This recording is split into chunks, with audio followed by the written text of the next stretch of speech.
ہے تو اس کا مطلب ہے کہ نبی صلی اللہ علیہ وسلم اب چلے جائیں. جو ذمہ داری آپ کو سونپی گئی تھی وہ مکمل ہوگی. ذمہ داری کیا تھی؟ هو الذي ارسل رسوله بالهدى ودين الحق ليظهره على الدين كله. اللہ تو وہ ہے جس نے اپنے رسول کو ہدایت کے ساتھ اور سچے دین کے ساتھ مبعوث کیا تاکہ اسلام کو سارے دینوں کے اوپر غالب کر دے. اسلام دنیا میں غالب ہو اور سب کچھ مغلوب ہو جائے. اسلام کا پرچم سر بلند ہو اور کفر کے پرچم سر نگوں ہو. یہ ذمہ داری تھی. ذمہ داری تھی یا ایھا المدثر. یہ دوسری وحی ہے. قم فانذر وربک فکبر وثیابک فطہر. اے چادر لینے والے، اماں جی خدیجہ سے کہا نا زملونی زملونی، میرے اوپر چادر ڈال دو. لقد خشیت علی نفسی، میں تو قد خشیت علی نفسی، مجھے تو اپنی جان کے بارے میں ڈر ہے کہ میری جان نکل جائے.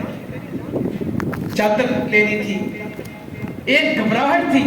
تو اللہ تعالیٰ فرما رہے یا ایھا المدثر، اے چادر لینے والے، قم فانذر، اب لیٹنے اور بیٹھنے کا وقت نہیں ہے، اب کھڑے ہونے کا وقت ہے. قم قیام کسے کہتے ہیں؟ نماز میں قیام کسے کہتے ہیں؟ کھڑے ہونے کو، قائم ہونے کو. ڈرائیں کو وربک فکبر، اپنے رب کی کبریائی بیان کر. یہ ذمہ داری آپ کی. وثیابک فطہر، اور ان کے کپڑوں کو، ان کے ظاہر کو، سب کو پاک کر دے. یہ تمہاری ذمہ داری ہے. یہ ذمہ داری لگی تھی.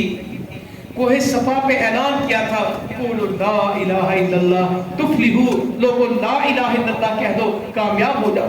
کوئی مانتا نہیں تھا.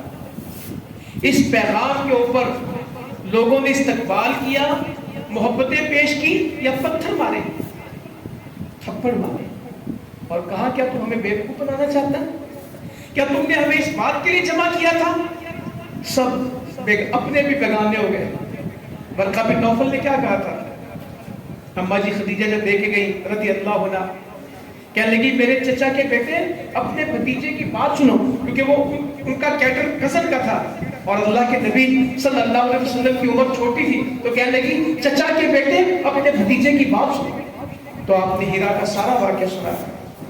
تو ورقہ نے کہا یہ تو وہی ناموس ہے، یہ تو وہی فرشتہ ہے جو موسیٰ علیہ السلام کے پاس آتا تھا. اوہو، ایک وقت آئے گا کہ شہر کے لوگ تجھے یہاں سے نکال دیں گے. اسلام کی دعوت آسان نہیں ہوتی. اسلام کے رستے پہ چلنا آسان نہیں ہوتا. یہ پھولوں کی سیج نہیں ہے، یہ کانٹوں کا بستر ہے. یہ بہت پرخار پرخطر رستے ہیں. جو کہتے ہیں نا کہ میٹھا میٹھا، یہ نہیں چلتا. اسلام تو خون مانگتا ہے. اسلام کی جب بھی پرورش ہوئی، اسلام جب بھی پروان چڑھا، اسلام نے جب بھی ترقی کی، باتوں سے نہیں کی، قربانیوں سے کی. اس چمن کو ہرا بھرا رکھنے کے لیے لوگوں نے پانی نہیں دیا، اپنا خون دیا. اسلام تو قربانیوں سے پروان چڑھتا ہے. تو ورقہ کہنے لگے اس شہر کے لوگ تمہیں یہاں نکال دیں گے. آپ حیران ہوئے. ورقہ کہنے لگے کاش میں جوان ہوتا. اتنے بوڑھے تھے کہ آنکھ نہیں کھلتی تھی. اپنی انگلی سے آنکھ کھول کے آپ کو دیکھا تھا. ورقہ بن نوفل کی اتنی عمر تھی. تورات کے عالم تھے. مکہ کے اندر تورات آتی تھی. زبور کے عالم تھے. یہودیت کو جانتے تھے.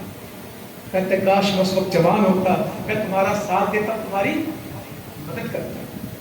ایک بوڑھا آدمی تو یہ کہتا ہے آج مسلمانوں کے جوان مرد عورتیں یہ کہہ رہی ہیں کہ ہم اسلام کے مددگار بنیں گے، ہم دین کے مددگار بنیں گے، ہم دین کے پہرے دار بنیں گے.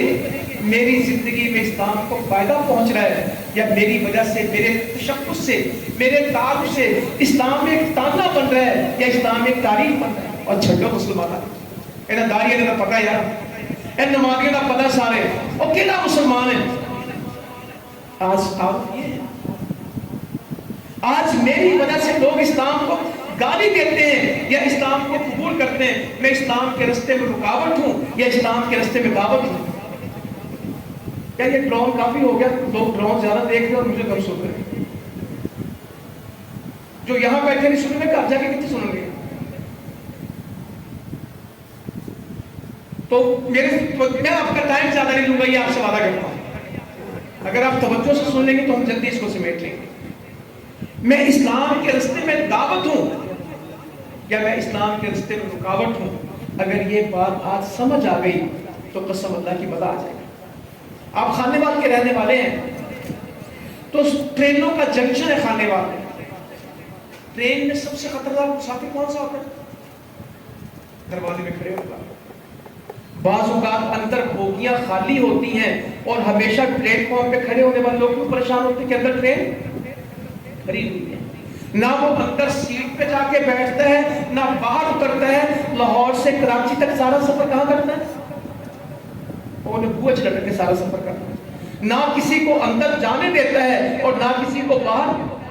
انہیں آنکھیں چکیتے ہوتے ہیں. پوری ٹرین اس نے ایسے ہی گزارنی ہے. کتنے بیچارے لوگ پریشان ٹرین میں نہیں بیٹھتے, اندر پر یہ بوجھ کھڑا ہے. میں مسلمانوں میں ایسا آدمی تو نہیں جو دروازے میں کھڑا ہوں. لوگ اندر آنا چاہتے ہیں, اندر جگہ موجود ہے, برتھ موجود ہے, سیٹ موجود ہے, مگر مجھے دیکھ کے لوگ کہتے ہیں کہ اندر کوئی گنجائش نہیں. اس تو بہتر ہے کہ نہ ہی اندر جائے.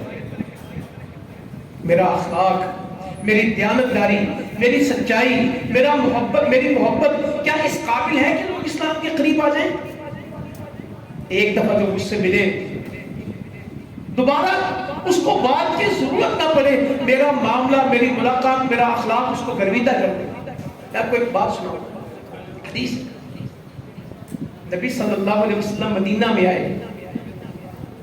بڑی ہی زبردست بستی مدینہ. واللہ کیا اللہ نے خیر و برکت رکھی. میرے نبی صلی اللہ علیہ وسلم کی دعائیں مدینہ کے لیے.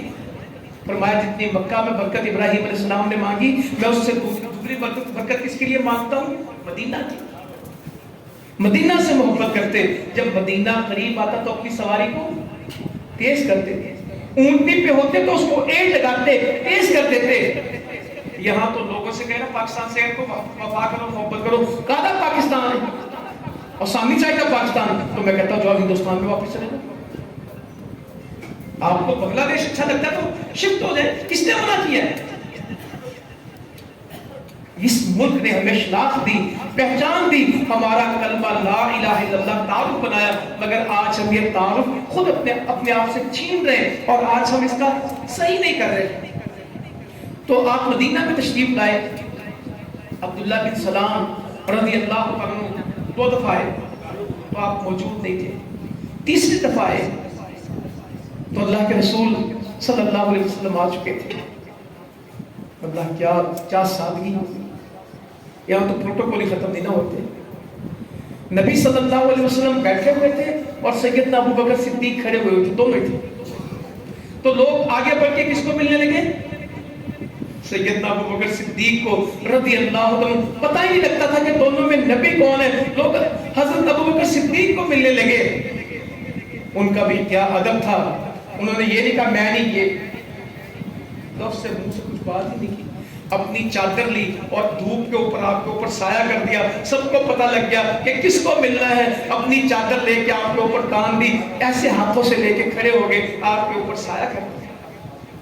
وہ تو لوگ یہ سین تھے. واللہ میرا دل چاہتا ہے کہ ہم سیدنا ابو بکر صدیق کو, سیدنا عمر فاروق کو, خلفائے راشدین کو, عشرہ مبشرہ کو, اپنے صحابہ کو, اپنے بچوں کو ایک دفعہ پڑھا دیں, ان کی زندگی سنا دیں, سمجھا دیں.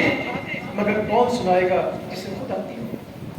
ہمارے بچوں کو آج کرکٹرز کی زندگی کا پتہ ہے, ایکٹرز کی زندگی کا پتہ ہے, ایتھلیٹس کی زندگی کا پتہ ہے, ریسلرز کی زندگی کا پتہ ہے. وہ دنیا میں یہ سب جانتے ہیں کہ دنیا میں ناچنے گانے والے کون ہیں, دنیا میں کشتیاں کرنے والے اور دوڑ لگانے والے کون ہیں. وہ دنیا میں بایوگرافی جانتے ہیں لوگوں کی, ان کے حالات زندگی جانتے ہیں. آج ربیع الاول میں بھی مسلمان سیرت کو مناتے تو ہیں مگر جانتے نہیں, اور سیرت کے نام پہ بھی سورت زیادہ پڑھ جاتے ہیں. اللہ کے رسول صلی اللہ علیہ وسلم کی سورت بیان کرنا بھی دین ہے مگر اہم سیرت ہے.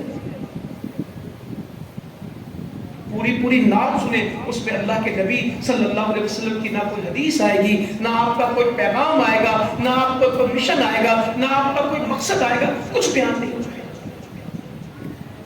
تو میں آپ کسی پہ تنقید نہیں کر رہا, میں اللہ کے واسطے دعوت دیتا ہوں کہ اپنے آپ کو ہم سنبھال لیں, ہم اپنے آپ کو بچا لیں. ہم بہت دور جا رہے ہیں, ہم اس دلدل میں دھس رہے ہیں کہ جس میں اسلام کے علاوہ ہمیں باہر نکالنے کا راستہ نہیں. ہمیں پلٹنا ہوگا اللہ کی طرف، ہمیں پلٹنا ہوگا اللہ کے نبی صلی اللہ علیہ وسلم کی حدیث کی طرف۔ تو عبداللہ بن سلام آئے تیسری دفعہ رضی اللہ تعالیٰ عنہ، تو اللہ کے نبی صلی اللہ علیہ وسلم کو دیکھنے کے ساتھ کیا فرمانے لگے؟ کہنے لگے اس چہرے میں جھوٹ نہیں ہے۔ کہتے جیسے ہی رخ انور پہ، جیسے ہی چہرہ مبارک پہ میری نگاہ پڑی، بات سنی کوئی نہیں تھی، کچھ نہیں سنا تھا، ہاں اپنی یہودیت پہ یہ باتیں پڑی تھی کہ ایک نبی آئے گا، سب ان کے انتظار میں تھے۔ کہتے جیسے ہی چہرے پہ میری نگاہ پڑی، پھر مجھے سمجھ آ گئی کہ یہ چہرے میں جھوٹ نہیں، بغیر کچھ سنے بولے اسلام قبول کر کے صرف چہرہ دیکھ کے۔ کوئی ہے جو آج میرے نبی کی اس محبت کو اپنائے؟ ہمارے چہروں میں بھی کوئی ایک رتی اس پہاڑ میں سے ایک ذرہ ہمیں مل جائے، اس سمندر میں سے ایک قطرہ ہمیں مل جائے، اس سورج میں سے ایک کرن میرے نصیب میں آ جائے۔ اگر تو میں سیرت کے ساتھ جڑ گیا اور سنت رسول صلی اللہ علیہ وسلم کے ساتھ جڑ گیا، میری زندگی دعوت بن جائے گی، مجھے تقریر نہیں کرنی پڑے گی، میرا عمل لوگوں کو دعوت دے گا۔ آج مسلمان باتیں زیادہ کرتے ہیں یا عمل زیادہ کرتے ہیں؟ باتیں تو بہت ہے بابا، ٹی وی کے اینکروں سے سنے، مسجد کی تقریروں میں جا کے سنے، جلسوں میں جا کے سنے، تقریر بہت ہے اور تاثیر تو عمل میں ہوتی ہے۔ اس وقت کمی کس چیز میں؟ یہ جو روز روتے کاروبار نہیں ہے اور ہمارے معاشی حالات بہت تنگ ہیں اور ہماری چیزیں بہت خراب ہیں، کیا ملکی حالات کی وجہ سے ہمارا کاروبار خراب ہے کہ ہم بے عمل ہو گئے اس وجہ سے ہمارا کاروبار خراب ہے؟ بولیں۔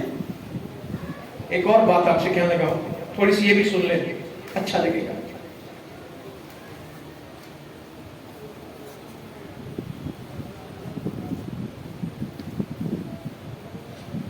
تو بڑے لوگ ہیں، بڑا پڑھا لکھا بندہ میں اس سے سنوں، حکمرانوں نے ہماری روٹی بند کر دی ہے،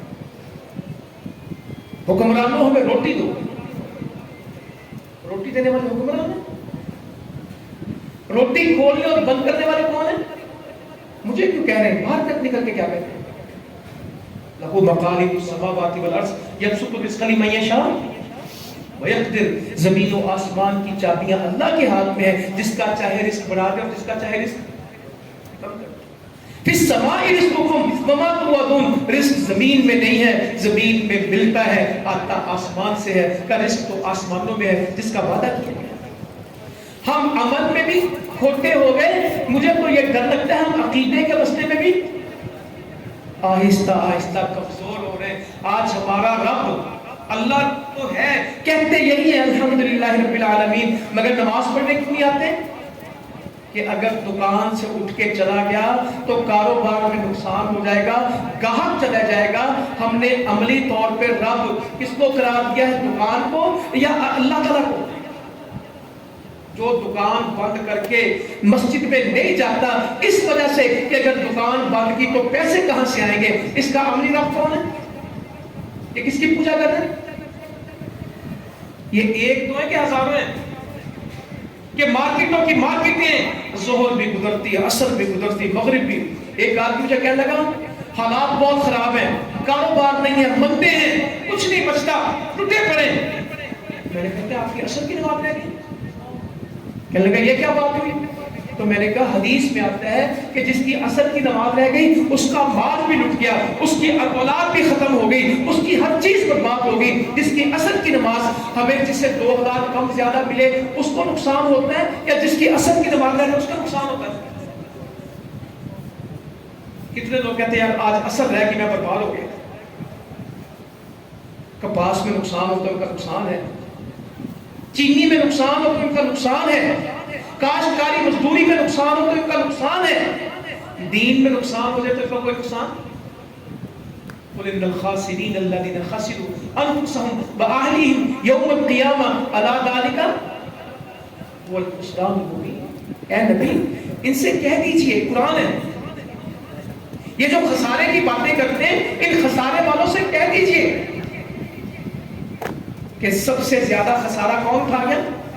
جو اپنی جان کے بارے میں، اپنے خاندان کے بارے میں، اپنے بارے میں، اپنی اولاد کے بارے میں قیامت کے دن نقصان اٹھا گیا، کھلا کھلا واضح نقصان کر گیا. دنیا کے نقصان نہیں ہے، آخرت کا نقصان ہے. دنیا کے پلڑے میں کم زیادہ ہو یہ مسئلہ نہیں ہے، قیامت کے پلڑے میں میرے پاس کیا آئے گا مسئلہ یہ ہے. اپنے بچوں کو پیسے بنانے کی مشین بنا رہے ہیں یا جنت کا راہی بنا رہے ہیں؟ بولے تو صحیح. جس اسکول میں جاتے ہیں اس میں اسے جنت کا سبق ملتا ہے، اسے قرآن کا سبق ملتا ہے، اسے حدیث ملتی ہے، اسے سیرت ملتی ہے، اسے 5 وقت نمازوں کا پوچھا جاتا ہے کہ بایولوجی، کیمسٹری، فزکس میں اس کے خلاف نہیں ہوں، ہم نے خود پڑھا ہے. مگر جو ہمارے بچے ہیں اسکول میں ان کو نماز کے بارے میں کتنا پوچھا جاتا ہے؟ ہوں گے اسکول مگر کتنے؟ بایولوجی کمپلیٹ ہوئی کہ نہیں ہوئی، کیمسٹری میں تمہارے نمبر تھوڑے آگے، فزکس میں تم رہ گئے، تم میرٹ میں آ سکو گے نہیں آ سکو گے. ساری ڈسکشن، ساری ڈیبیٹ یہ ہے یا یہ بھی ہے کہ بیٹا تمہیں قرآن آتا ہے کہ نہیں آتا؟ آج تم قرآن پڑھ کے آئے کہ نہیں آئے؟ بچوں کی 20 کتابوں کا نصاب سال میں مکمل ہوتا ہے اور قرآن 20 سال میں مکمل نہیں ہوتا. میں کس سے ہوں؟ اس گھر کو آگ لگی گھر کے چراغ سے. یہ جو کاروبار کو روتے پھرتے ہیں اور حکومتیں بھی پریشان، عوام بھی پریشان، مزدور بھی پریشان، تاجر بھی پریشان رہیں گے اس وقت تک جب تک اللہ کے دین پہ دوبارہ نہیں آئے گی. سیرت کا جلسہ اتنا اہم نہیں ہے، سیرت پہ عمل اہم ہے. ہوتا کیا؟ میں چند باتیں جو میرے ذہن میں تھی آپ سے بیان کر دوں. آج دین مکمل ہو گیا، ہم نے تمہارے لیے دین پورا کر دیا، اپنی ساری نعمتیں آپ کو دیں. تو ہم ایک ٹاپک آج میں اپنے اس موضوع میں لوں گا، وَأَتْمَمْتُ عَلَيْكُمْ نِعْمَتِي، میں نے ساری نعمتیں آپ کو دے دی ہے. نبی صلی اللہ علیہ وسلم نعمت کیا ہوتی ہے؟ ایک جز ہے میرا. نعمت کیا ہوتی اگر میں اپنے میاں چچو خانے وال سارے علاقوں سے آئے ہوئے مہمانان کو یہ سمجھا سکا کہ نعمت کیا ہوتی ہے؟ بات ہو جائے. یہاں لوگ سود کے پیسوں سے گاڑی لیتے ہیں اور کئی سود کو اسلامی کہہ رہے ہیں. آج اسلامی بینک کھلے ہیں، سارا نظام وہ ہے اور اس کا نام کیا ہے؟ اسلامی بینک. اور اندر جو سود ہے اس کا نام کیا ہے؟ بولے تو صحیح، اسلامی سود. اسلامی بینک اور سود بھی کون سے؟ اسلامی سود. ٹریکٹر سود کے اوپر، گھر سود کے اوپر، گاڑیاں سود کے اوپر، اور ایسی گالی دیتے ہیں اللہ تعالیٰ کو. لوگ گالی دیتے ہیں، یہ تو اللہ کا صبر ہے. نبی صلی اللہ علیہ وسلم فرماتے ہیں صبر کرنے والے میں سب سے زیادہ کون ہے؟ اللہ تعالیٰ. لوگوں نے اللہ کو گالی دی، لوگوں نے اللہ کا بیٹا بنایا اور اللہ نے ان کو رزق دیا. اللہ کو گالیاں دیتا، اللہ ان کو رزق دے دیتا. ہمارے تو جس سے اچھے حالات ہوں ہم اس کے ساتھ چلتے ہیں، اور جس سے حالات خراب ہوں اس سے بولنا بند کر دیتے ہیں.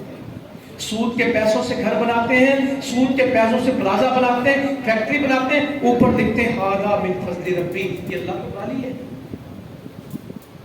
یہ میرے رب کا فضل نہیں ہے، یہ رب کا غضب ہے. بہنوں کے حصے دبائے، لوگوں کے مال دبائے، مزدور کی مزدوری روکی، خیانتیں کی، جھوٹ بولے، رشوتیں دی، نحق کھایا، اور اس کے بعد کیا لکھتے ہیں؟ ہذا من فضل. یہ اللہ کو گالی دیتے ہیں، یہ اللہ پہ الزام لگاتے ہیں.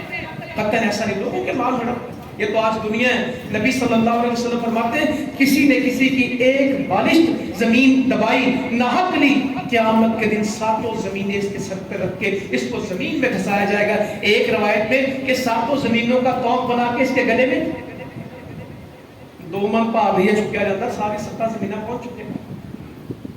یہاں گلیاں بناتے ہیں تو 5-5 فٹ کھا جاتے ہیں. دکان بناتے ہیں تو حکومت کی جگہ میں ڈال دیتے ہیں.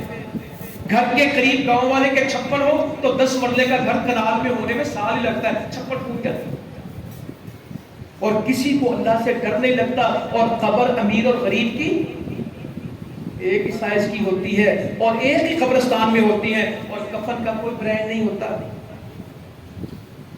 یہ کپڑوں کے برانڈ ہوتے ہیں. آج تک پاکستان میں کفن برانڈڈ نہیں بکے.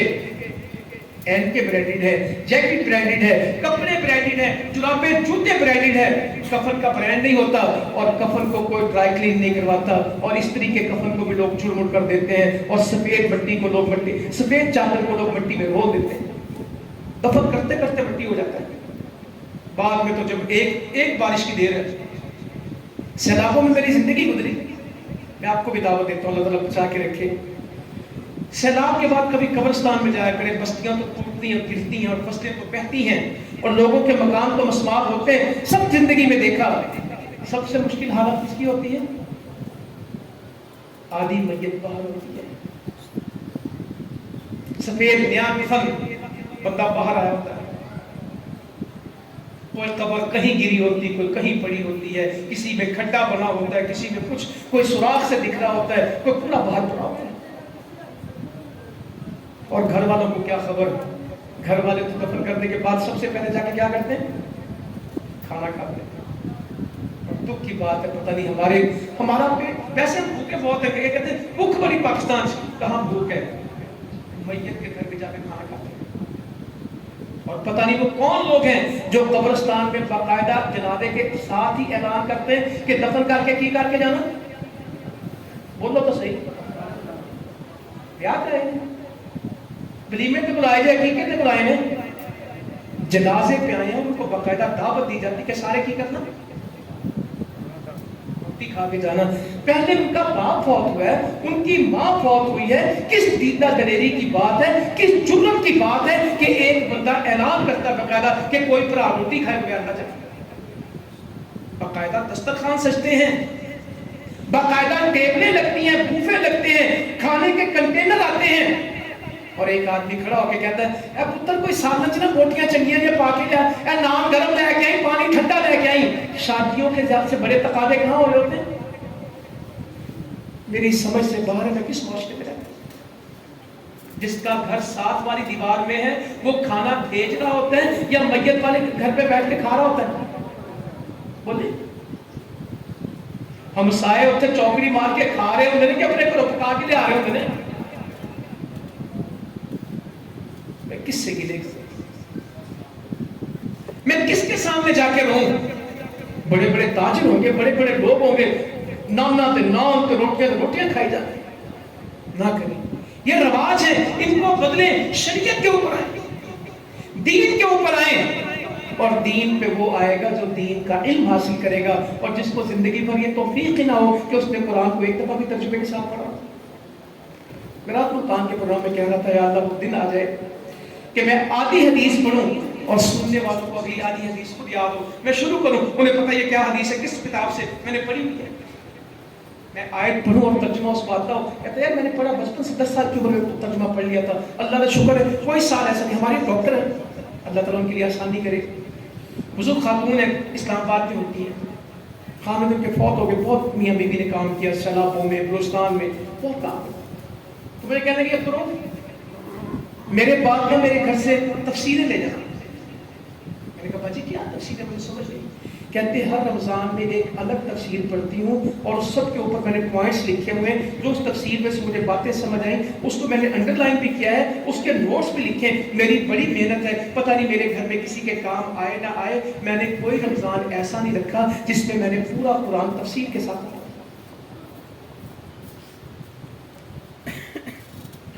ہمارے لوگ, میں مسجدوں سے پوچھتا ہوں, تفسیروں کا تحفہ زیادہ دیتے ہیں کہ تفسیریں پڑھتے جانا ہے؟ کچھ بولیں, آپ بولیں گے تو میں بولوں گا. تحفہ بھی دیں. قرآن مجید سے بڑھ کے کوئی تحفہ نہیں کسی کو دینے کے لیے. اس سے قیمتی کوئی چیز نہیں کہ آپ کسی کو دیں. ہدایت کی اس سے بڑی کوئی چیز نہیں, مگر تحفہ سب سے پہلے کس کو دیں؟ اپنے گھر کو, اپنی اولاد کو, اپنے بچوں کو. تو ہم بہت دور جا رہے ہیں, اللہ تعالیٰ ہمیں قریب لے آئے. تو وقت بہت ایسے پھسلنے والا ہے, جس دنیا میں ہم جا رہے ہیں یہ ہماری ہے نہیں. یہ دھوکہ ہے, ہم سے پہلے کو بھی لگا اور ہمیں بھی. اس سے پہلے ایک نسل تھی, وہ مٹ گئی, اور ہمیں, اور کل ہم مٹیں گے اور ایک نئی نسل کالونیوں میں بیٹھی ہوگی. پتہ بھی نہیں ہوگا کل جہاں ہمارے باپ دادا جانور چلاتے تھے, گائے بھینسیں بکریاں چلاتے تھے, آج وہاں ڈیفینس اور بحریہ بن گئی ہے. جہاں آج ہمارے گھر ہے, کل پتہ نہیں یہاں کیا بن جائے گا. جن دیہاتوں میں جانے کا راستہ نہیں تھا وہاں موٹر پہ گزر گئے، اور آنے والے 25 سالوں کے بعد کیا ہوگا؟ ہمارے گھروں میں تار والا فون نہیں تھا، ہمارے بچوں کے پاس لیپ ٹاپ اور رنگین موبائل ہیں، اگلی نسلوں کے پاس کیا ہوگا کوئی جانتا بھی نہیں ہے، جن کے لیے ہم اتنے پاگل ہوئے جاتے ہیں کہ اللہ کی دین شریعت نماز تک چھوڑ چکے ہیں، کہیں واپس آ گئے۔ سیف اللہ بھائی آگے ماشاء اللہ۔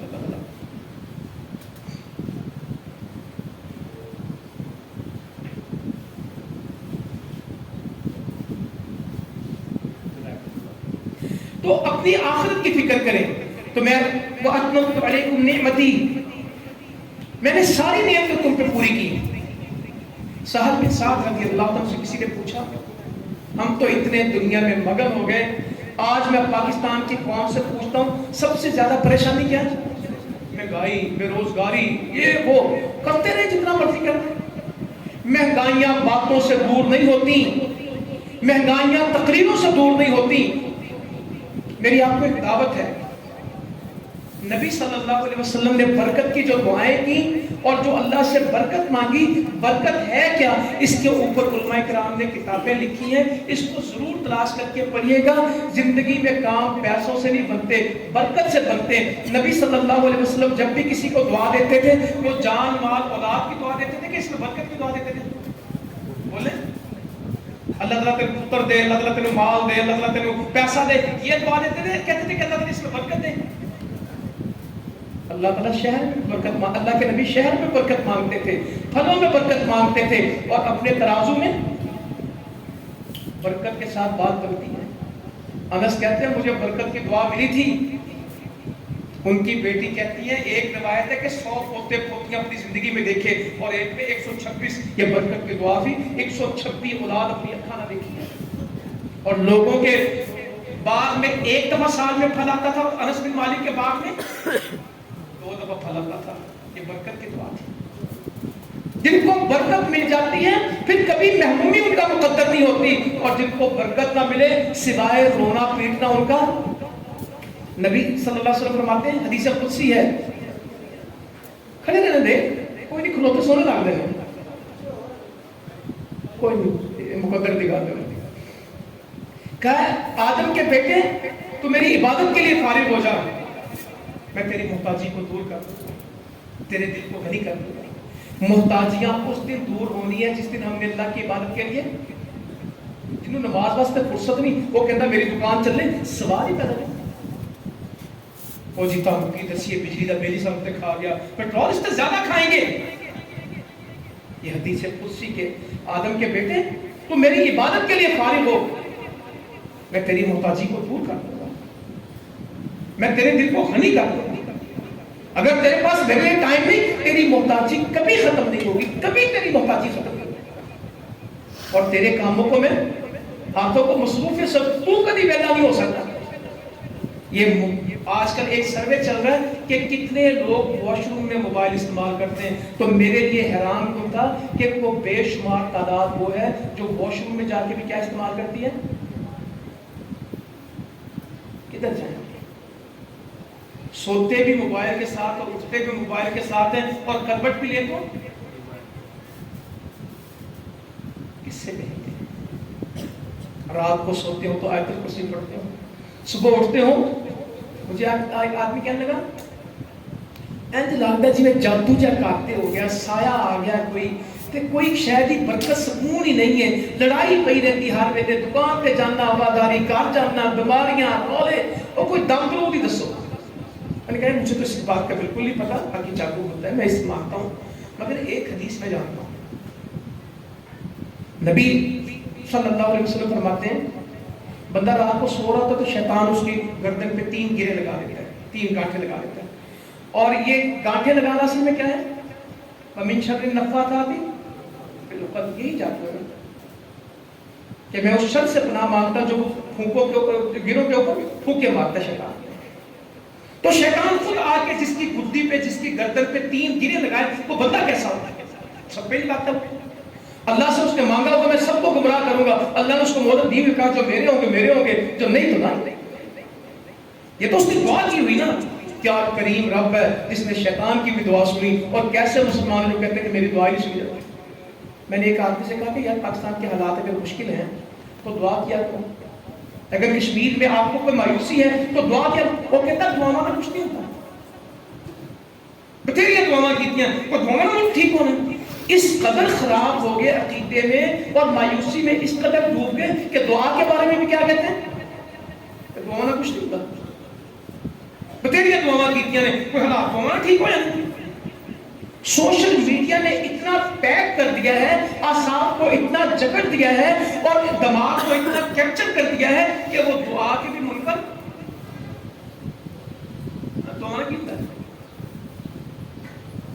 یہ نہیں کبھی ٹھیک ہو سکتا، کبھی کشمیر آزاد نہیں ہونا. میں کہتا ہوں کرانا، کہتا نہیں میں کس نے کرانا تھی. میں نے کہا ہم کو حکمران سے مانگتے ہیں، ہم بھی طرف سے مانگتے ہیں، اسی کے توکل پہ کھڑے. انشاءاللہ جس نے پاکستان دیا، جس نے افغانستان کی آزادی دی، جس کے فضل سے 2 ارب مسلمان آزاد ہیں، یہ بھی کروڑ آزاد ہو جائیں گے. جس نے 2 ارب مسلمانوں کو 60 سے زیادہ ملک دیے ہیں، یہ بھی ساتھ پاکستان کے ملے گا. کہیں نہیں ہوتا. کیوں مایوس ہوتا ہے؟ رب سے دعا کر، وہ دعا بھی کھائے. پاکستان کے حالات بڑے خراب ہیں، دعا دے گا، کہتے دعا نہ کی فائدہ. یہ میری باتیں سمجھ آ رہی کیسے پہنچ چکے ہیں یہاں پہ. تو شیطان اس کی بدھی پہ 3 گرے لگاتا ہے.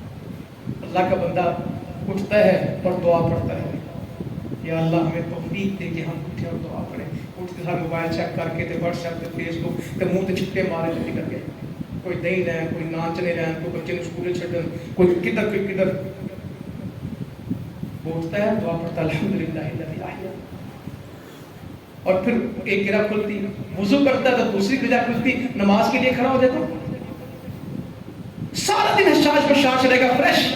حدیث ہے دکان میں جائے گا خوش، گھر میں خوش، لوگوں سے حشاش بشاش ملے گا. اور اگر اٹھائی نہ تو 3 گرے لگی رہتی ہیں. اور شیطان اس کے کان میں، شیطان کی واش روم کا نام بتائیں. آپ کے گھر میں بڑے قیمتی واش روم میں کموڈ لگے ہیں، فلش لگے ہیں، انڈین بھی لگے ہیں، اینگلو بھی لگے ہوئے ہیں، اور اسپینش ٹائلیں بھی لگی ہوئی ہیں، اٹیلین فٹنگز بھی لگی، بہت کچھ لگا آپ کے واش روم میں. مسلمانوں کے گھروں میں سب سے مہنگی چیز کیا ہے بتائیں؟ ڈرائنگ روم مہنگا کہ واش روم؟ واش روم مہنگا. 2 چیزوں پہ تو پیسے لگائیں، ایک کچن پہ اور ایک واش روم. جب کسی قوم کی بت ماری جاتی تو وہ پیسے گزش پہ لگا دیتے ہیں، وہ پیسے پیشاب پہ لگا دیتے ہیں. جب کسی قوم کو ہدایت ملتی تو وہ پیسے مسجد پہ لگا دیتے ہیں. جب اللہ تعالیٰ کسی مال کے مال کو قبول کرتا ہے تو وہ اللہ کے رستے میں خرچ ہو جاتا ہے، اور جب اللہ تعالیٰ کسی کے کام مال کو مردود کرتا ہے تو پیشاب اور پخانے میں بہ جاتا ہے.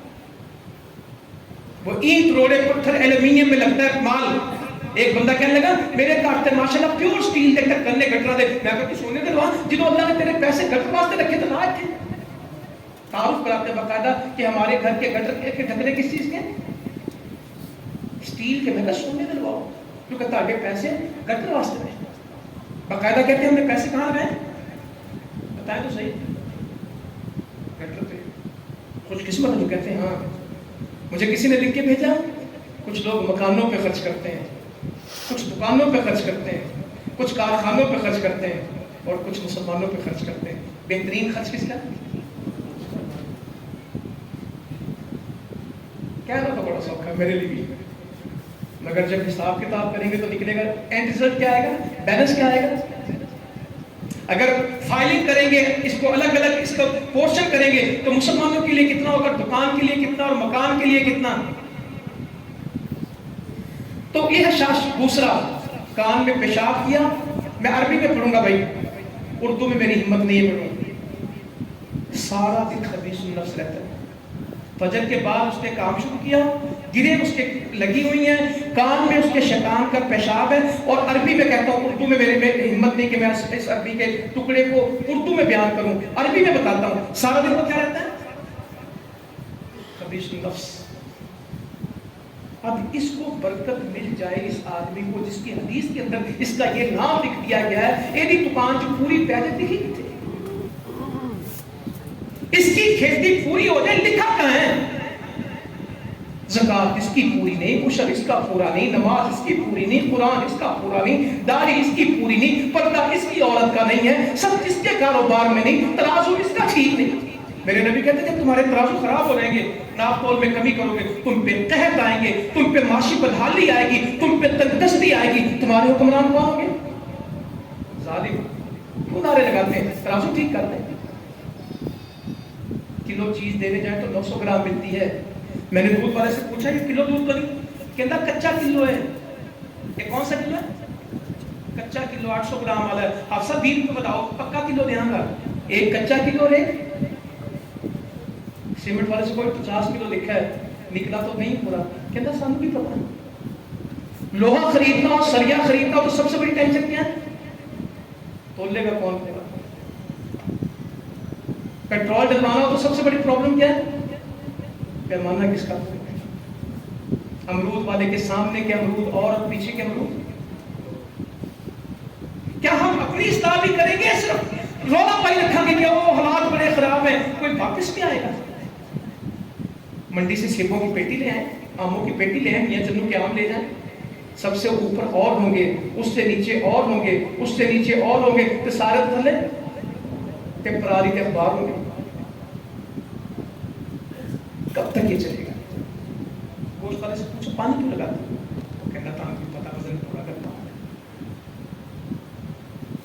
اسے کو صاف گوشت تو اس کا چھیچڑوں کا کیا ہے؟ کہنا سب ٹھیک چل رہا, سب چل رہا ہے. جہاں سب چلتا ہو وہاں اللہ کا دین نہیں چلتا. تو سہل بن سعد میں آپ کو ایک نعمت کی بات کر رہا تھا, وہ کر دو جس کو ہم کہہ رہے تھے کہ نعمت ہو. یہ بہت چھوٹی چیز ہے. دنیا کے پیسے ہیں, آپ تو فرماتے ہیں یہاں ساری قوم کو چلاتے پھرتے روٹی سے. ہر بندے نے, ہر سیاستدان, ہر حکمران, ہر میڈیا اینکر, پورا میڈیا اس بات پہ لگا کہ تعلق بھوک تو رہا تو اس بھوک پہلی. میرے نبی قسم کھاتے ہیں, اللہ کی قسم مجھے اس بات کا بات نہیں کہ بھوک پہلی. ایک طرف سارے آپ کو بھوک سے ڈرا رہے ہیں اور نبی کس بات کی قسم کھا رہے ہیں؟ واللہ والفقران تخشا علیکم, اللہ کی قسم میں اس بات کو جانتا ہوں. اللہ کے نبی کہتے ہیں تم پہ بھوک نہیں آئے گی, قسم ہے کہ تم پہ بھوک نہیں آئے گی. میں تو اس بات سے ڈرتا ہوں کہ دنیا تم پہ وسیع ہو جائے گی جس طرح تم سے پہلے لوگوں پہ دنیا وسیع ہوئی. تم اس میں دھنس جاؤ گے جس طرح تم سے پہلے لوگ اس پہ دھنسے, اور یہ تمہیں ہلاک کر دے گی جس طرح تم سے پہلے لوگوں نے ہلاک کیا. میں تمہاری فراوانیوں سے ڈرتا ہوں.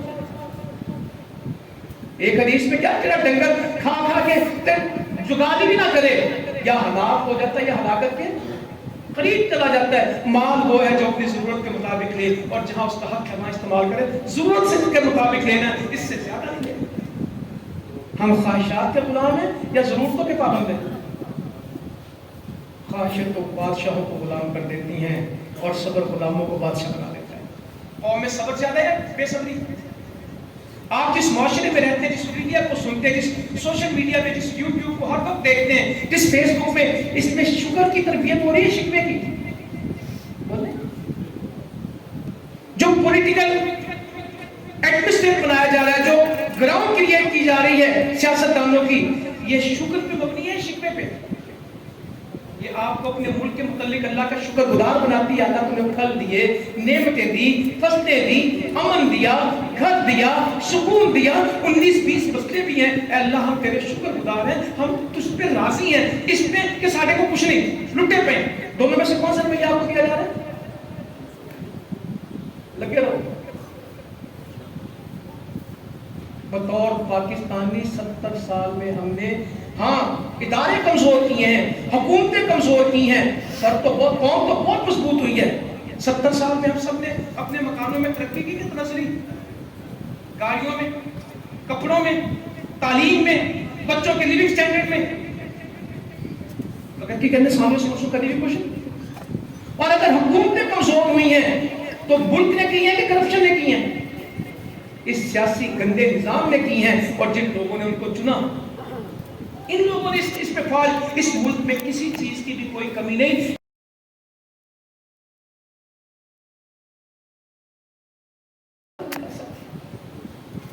اتنا پیٹرول, گیس, تانبا, سونا, چاندی اس ملک میں موجود ہے کہ دنیا اس کا تصور نہیں کرتی. وہ چترال سے سفر شروع کریں اور یہ تھرپارکر تک چلے جائیں, اور چمن سے شروع کریں, وزیرستان چلے جائیں, یہ آپ خیبر سے جائیں اور کراچی اور گوادر کے بندرگاہوں تک پہنچ جائیں. کس چیز کی کمی مجھے بتائیں, کمی کیا ہے اس کو؟